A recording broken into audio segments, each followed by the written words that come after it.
આગળ સમાચારમાં વાત કરીએ તો જામનગરથી સમાચાર પ્રાપ્ત થયા છે તો જામનગરમાં જીરુમાં આગની ઘટના બની છે તો કહી શકાય કે ખેડૂતે જીરું પકવીને ઢગલો કરીને રાખ્યો હતો અજાણ્યા વ્યક્તિએ આગ લગાવી હોવાનો આક્ષેપ કરવામાં આવ્યો છે તો ખેડૂતને 2 લાખથી પણ વધુ નુકસાન થવા પામ્યું છે।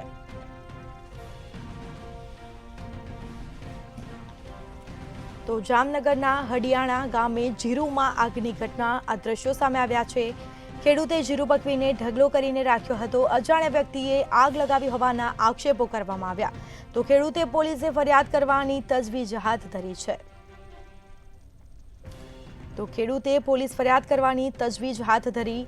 જામનગરના હડિયાણા ગામે જીરુમાં આગની ઘટના તો બીજી તરફ ખેડૂતે જીરું પકવીને ઢગલો કરીને રાખ્યો હતો અને તેમાં અજાણ્યા વ્યક્તિએ આગ લગાવી હોવાના આક્ષેપો કરવામાં આવ્યા તો ખેડૂતને 2 લાખથી વધુ રકમનું નુકસાન થવા પામ્યું છે।